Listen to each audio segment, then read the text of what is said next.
kesempatan untuk boleh ada sebagaimana kami ada saat ini Tuhan. Kami telah menyelesaikan pelayanan kami dan bahkan pada saat ini kami telah memuji memuliakan nama Tuhan. Dan saat ini Tuhan kami mau duduk diam mendengarkan kebenaran firman-Mu. Berkati setiap kami, urapi setiap kami, terlebih hamba yang menyampaikan. Biar firman-Mu ini boleh kami mengerti, memahaminya dalam kehidupan kami Tuhan. Dan bahkan kami menjadi pelaku firman. Kasih Bapa yang baik, inilah kami hanya di dalam nama Yesus kami siap mendengar firman Tuhan. Sama-sama katakan amin. Silakan duduk.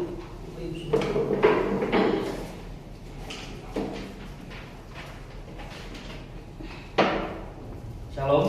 Saya percaya pada siang hari ini, meskipun kita dalam keadaan lemas, letih lesu dan sedang tidak baik-baik saja, tapi sukacita kita tidak akan pernah hilang. Amin. Pada hari ini kita akan membaca kitab kita di dalam 2 Timotius pasal 4 ayat yang kelima. 2 Timotius pasal 4 ayat yang kelima.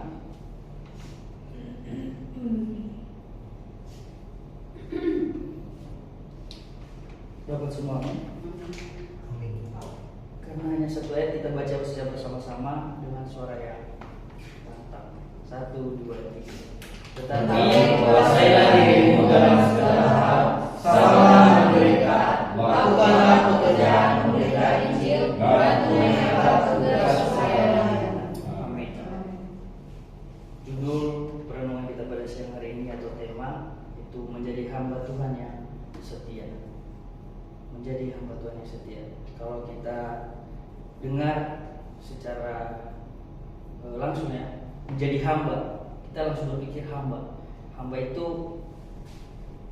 kalau dalam pemikiran kita konotasinya sebagai seorang yang di bawah ya, hamba, yang diperhamba. Nah, sebelum kita masuk ke dalam bagaimana menjadi seorang hamba yang setia itu, terlebih dahulu saya mengajak kita untuk mengerti bahwa hamba itu bukan seperti apa yang kita pikirkan, bukan seperti apa yang orang-orang awam atau orang-orang umum pikirkan menjadi seorang hamba itu, terlebih menjadi seorang hamba Tuhan. Nah, apa itu hamba? Kata hamba, kalau kita lihat di dalam Perjanjian Lama, yaitu dalam bahasa Ibrani dengan kata ebed yang berarti pelayan, budak atau abdi. Nah, itu budak pelayan abdi yang tunduk di bawah perintah tuannya. Nah, kita lihat dalam bangsa Israel ada yang namanya budak. Kalau kita ingat dalam Alkitab ada yang namanya budak, dan budak itu harus tunduk di bawah perintah tuannya atau di bawah perintah majikannya. Nah, jadi apa kaitannya dalam kehidupan kita sebagai hamba Tuhan? Jadi kita sebagai hamba Tuhan itu apakah kita diperbudak sama seperti budak orang Israel pada zaman itu? Tentunya bukan seperti itu. Jadi menjadi ebed atau hamba Tuhan di sini bukan berarti diperbudak secara paksa, tapi melainkan menyerahkan hidup kita, seluruh hidup kita secara sukarela atau secara total kepada kehendak Allah. Itu namanya hamba Tuhan atau ebed. Iya, ebed Allah, hamba Tuhan. Jadi kita hidup bukan untuk diri kita sendiri lagi, seperti dikatakan surah Paulus, hidupku bukan nyaku lagi, tetapi Kristus dalamku. Jadi kita menjadi sebagai hamba itu, hidup kita itu, diri kita itu bukan lagi diri kita, tapi itu hidup sesuai dengan kehendak Tuhan. Menjadi hamba yang setia dan tunduk dan rela dipakai sepenuhnya oleh Tuhan. Siapa Tuhan kita? Itu Tuhan. Bahkan dikatakan di sini sampai mati. Sampai mati. Nah, sedangkan di dalam Perjanjian Baru dalam bahasa Yunani, hamba ini adalah berasal dari kata doulos. Ini sering kita dengar ya, doulos, yaitu artinya budak atau seseorang yang tidak memiliki hak atas dirinya lagi, karena hidupnya sepenuhnya dimiliki oleh tuannya. Nah, kalau kita hamba Tuhan, siapa Tuhan kita? Ya Tuhan. Jadi hamba di sini ebed, jadi ebed maupun doulos itu bukan berarti hanya sekedar sebagai status sosial, itu dinamakan hamba Tuhan, dinamakan pelayan Tuhan. Itu bukan hanya sekedar itu, melainkan hamba di sini adalah identitas rohani kita sebagai hamba Tuhan yang hidup kita ini dimiliki oleh Allah dan diarahkan, ditujukan hanya berpusat kepada Tuhan Yesus Kristus, dan kita ini tunduk di bawah kehendaknya. Makanya segala sesuatu yang kita lakukan itu, baik di dalam pelayanan, di dalam kehidupan kita sehari-hari, itu sering dikatakan kita hidup sesuai dengan kehendak Tuhan, kehendak Tuhan. Itu yang dinamakan. Jadi karena kita ini adalah hamba Tuhan. Nah, jadi apa kaitannya dari pembacaan kita tadi? Setelah kita mengerti apa itu hamba itu bukan hanya sekedar budak atau yang diperbudak, tetapi posisi kita saat ini sebagai hamba Tuhan atau para pelayan Tuhan lebih berharga lebih tinggi dari itu. Kalau kita mengerti lebih dalam lagi, sebenarnya hamba Tuhan itu adalah suatu kehormatan bagi para pelayan. Sebagai hamba Tuhan, kalau bahasa keren, bukan bahasa keren sih, bahasa Ibrani ebed YHWH, hamba Allah. Jadi itu arti pengertian dari seorang hamba. Nah, makanya bagaimana kita menjadi seorang hamba Tuhan yang setia? Dari pembacaan kita tadi ada 3 hal yang bisa kita pelajari. Ada 3 hal penting yang harus kita lakukan sebagai hamba Tuhan atau pelayan Tuhan. Yang pertama itu, kuasailah diri kita dalam segala hal. Nah, kuasailah diri kita dalam segala hal. Karena kenapa? Dunia ini penuh dengan godaan yang bisa melemahkan iman kita. Jadi dunia ini penuh dengan godaan yang bisa melemahkan iman kita, dan bahkan bisa membuat kita yang awalnya setia menjadi tidak setia. Karena kenapa? Ada banyak godaan-godaan, tawaran-tawaran di luar sana yang membuat kita meninggalkan iman kita. Lalu apa kaitannya dengan setia di sini? Nah, jadi kita di sini seperti godaan di sini, maksudnya seperti ada sering kita dengar, rumput di sana lebih hijau daripada rumput di sini.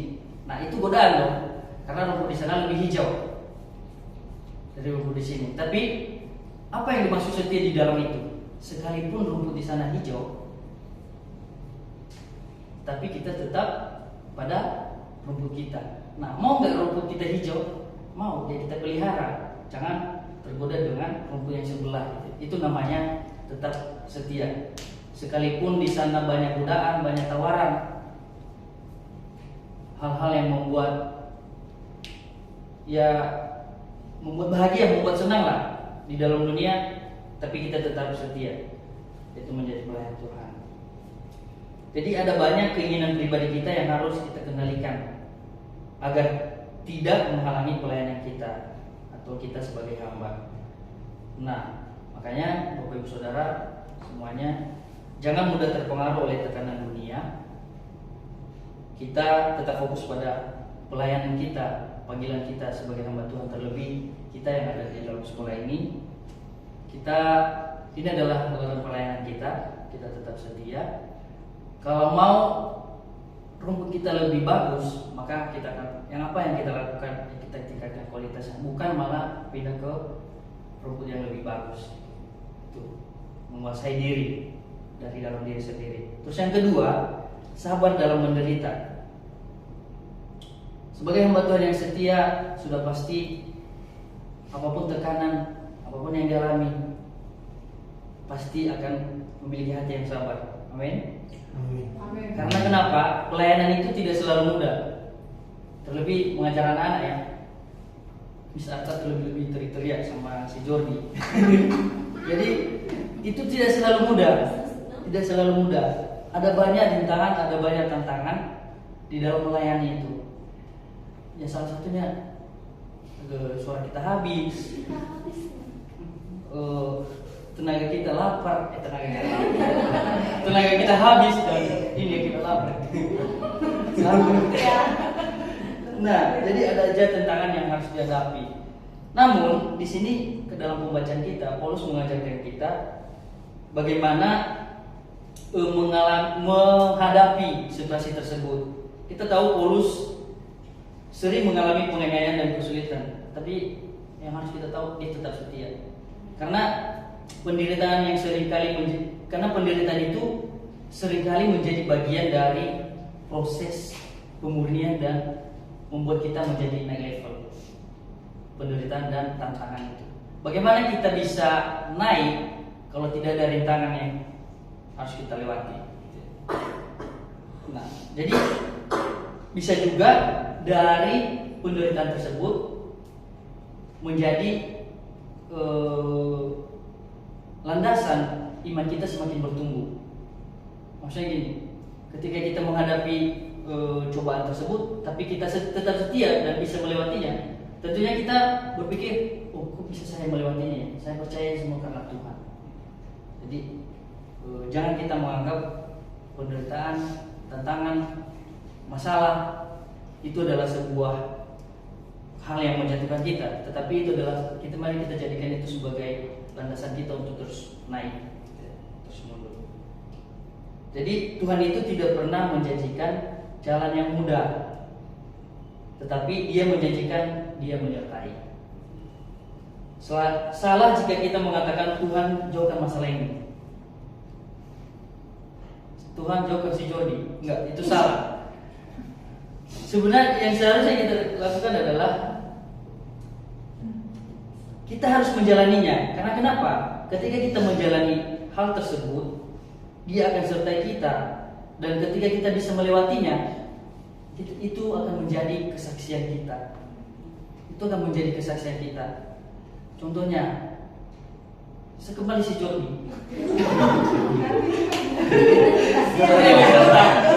Oh, sudah. Saya kurang tahu Jordan juga. Soalnya yang saya bilang itu teriak Jordi. Oh, Jordi. Jadi Tuhan jauhkan si Jordi. Maksudnya tidak. Ketika kita tetap setia untuk melayani Dia, nah, dan mengalami pemulihan, mengalami kesembuhan, maka itu akan menjadi kesaksian kita, gitu. Kesaksian kita kepada orang-orang. Makanya Tuhan itu tidak hanya sekedar memberi kita jawaban ketika kita berdoa, ketika kita berseru kepada Dia. Tuhan itu tidak hanya sekedar memberi kita jawaban, tapi Dia mau kita lah yang menjadi jawabannya. Amin. Kita yang menjadi mujizat, kita yang menjadi berkat bagi orang yang mau menerima gitu, yang menerima pelayanan kita gitu. Contohnya Jordi lagi. Contohnya ya anak-anak didik kita lah, kita semua anak-anak didik kita. Ketika kita setia di dalam pelayanan tersebut, maka kita akan menjadi jawaban bagi anak-anak itu, anak-anak didik kita. Kita akan menjadi berkat, kita akan menjadi mujizat bagi anak-anak itu. Jadi ketika kita menghadapi kesulitan dalam pelayanan, jangan menyerah, tapi kita harus percaya bahwa Tuhan yang memberikan kekuatan untuk bertahan. Ketika kita merasa sudah tidak jalan lagi, jangan menyerah, tapi berserah kepada Tuhan, karena sumber kekuatan kita adalah Tuhan itu sendiri. Jadi poin yang ketiga yang bisa kita pelajari bagaimana apa yang kita lakukan menjadi seorang hamba yang setia, itu melakukan pekerjaan dan menunaikan pelayanan, tugas pelayanan. Artinya ketika kita melakukan pelayanan bukan hanya setengah-setengah, mari kita selesaikan sampai tuntas. Sebagai orang percaya, kita dipanggil untuk menyelesaikan tugas kita itu bukan hanya sekedar bekerja, tetapi melakukan dengan sepenuh hati seperti moto kita, memberikan dengan kepenuhan bukan dengan kosongan, bekerja dengan hati bukan karena gaji. Saya benar nggak sih? Benar. Jadi pelayanan itu bukan saja hanya pelayanan di mimbar, bukan hanya saja pelayanan di sebagai seorang pemain musik, sebagai pengkhotbah, tetapi juga pelayanan itu dilihat dari kehidupan kita sehari-hari. Dari kehidupan kita sehari-hari. Ada banyak orang mengatakan memberitakan Injil atau memberitakan Tuhan itu dengan cara harus tahu teologi, harus tahu penafsiran gini, harus tahu doktrin. Sebenarnya tidak.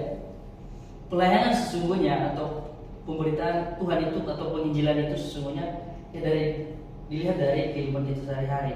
Ketika kita hidup sesuai dengan kehendak Tuhan, hidup dengan sesuai dengan yang Tuhan mau, maka dari situ orang-orang akan melihat di dalam diri kita ada karakter Kristus. Karena saya percaya, dan bukan percaya sih, memang ada ayatnya mengatakan bahwa diri kita ini adalah surat terbuka Kristus. Makanya orang-orang melihat Tuhan itu di dalam diri kita ketika kita hidup sesuai dengan karakter Kristus. Nah, makanya jangan hanya menjadi pendengar firman, tetapi mari menjadi pelaku firman, yaitu memberitakan Injil tersebut melalui kehidupan kita sehari-hari. Mari kita gunakan setiap kesempatan untuk melayani Tuhan. Karena ketika kita setia, kita yakin dan percaya bahwa tidak ada yang tidak dilihat atau tidak diperhitungkan oleh Tuhan dalam kehidupan kita.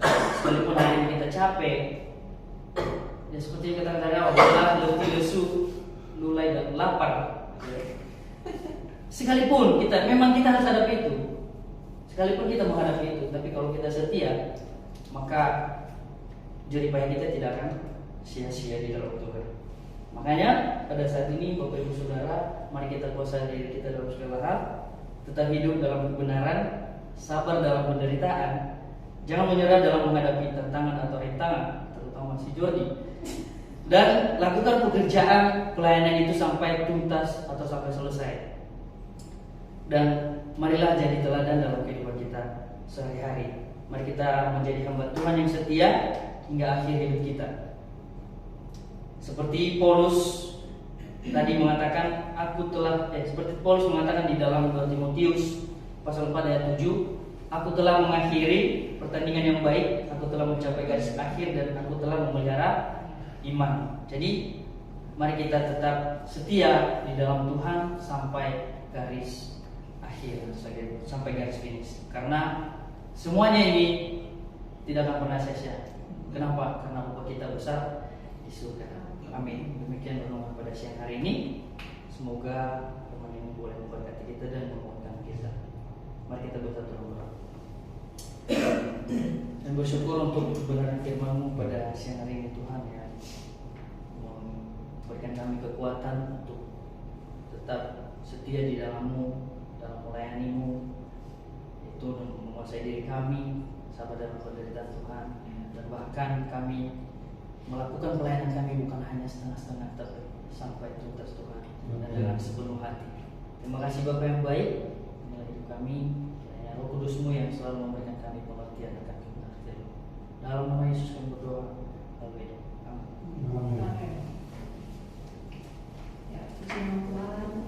Terima kasih buat yang sudah melayani hari ini, khususnya untuk ibadah mentor kita, juga terutama untuk semua mentor yang sudah melayani 1 minggu ini. Terima kasih buat jerih